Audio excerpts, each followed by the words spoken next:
Hey, Rick, how are you, sir? I'm not bad. And you, my friend, you good? I'm good. Thank you for asking, and thank you for your time this morning. I appreciate it. No problem at all. You are going to be at the Tupelo Music Hall in Derry, New Hampshire, April 9th. Another solo tour, your songs, your stories, as they say. But this time I read you're bringing some other additional keyboards along with you. It won't strictly be a piano show. So that piqued my interest. What are you planning to do there? Some different pieces than what you've done before? Well, I do. I throw in some pieces that, I realised there were some pieces that I wanted to play, but amazingly enough, don't actually work on piano. They actually need to work on keyboards. So, I was speaking to my tech and co-producer in the studio, and I said, well, what's the answer to this? He said, it's simple. You take a couple of really good keyboards with you, and you do the pieces that only work on keyboards on them. It's not rocket science. And I went, no, you're right. So that's what we're doing. We're taking a couple of Nautilus keyboards, which are made by Korg, and we set them up. And it enables me to do about 4 pieces that I can't really do on piano. You can, but they don't work as well, People reference you mostly with Yes and their most successful stuff. You've the several hundred solo albums I think you've put out, but you've also worked with people like David Bowie and Cat Stevens and Black Sabbath. You played on Sabbath, Bloody Sabbath, and they asked you to be in the band. Is that correct?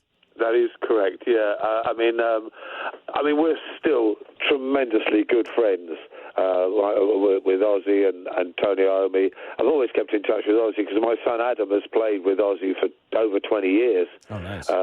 So we keep in touch a lot. They did. Well, it's not strictly true they asked me to join. I know they discussed quite heavily about me joining, and Tony was keen, and I think so was Geezer. At that particular time in the early 70s, Ozzy felt very much that metal bands were guitar bands, and that keyboards really weren't a part of it all. And I think he's spot on right. I think as the years went by, as things changed, you now look at some of the albums that are done. I did Ozzy's Osmosis album, which I loved, one of my favourite albums of all time. And there's keyboards all over it.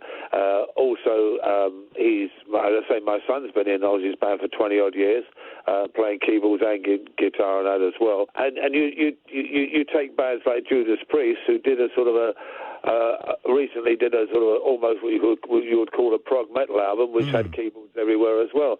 So things have changed over the years, but at the time, I think Ozzy was spot on right. Now, so you, like I said, you worked with all these artists. Are you going to feature some of that music you worked on during this tour? Yeah, I feature some of the stuff I did with Cat Stevens, some of the David Bowie stuff I feature. Feature obviously some Yes stuff as well. Yeah, it's nice to play music that I have an association with and that I like. Now, you just released a new album with a band, the English Rock Ensemble, Gallery of the Imagination, which I listened to last night. A beautiful album. Who is the female vocalist on that? She is a really talented lady called Hayley Sanderson, who I met fortuitously by accident. I think you have in America you have a program called Dancing with the Stars. Is that correct? Yes. Well, over here it's called Strictly Come Dancing, and the guy who presented it was a very famous guy called Bruce Forsyth, and he was a great friend of mine, and he invited myself and my wife along to see the final a few years ago.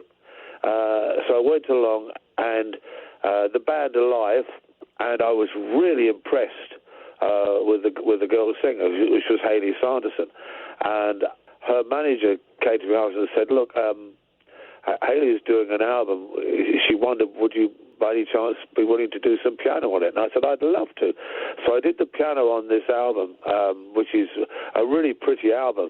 Sadly, it sort of vanished without trace because the management had no idea how to present it. But we remained friends, and when I redid the Journey album and did the Journey tour, I invited her on it, and she came on and people just loved her.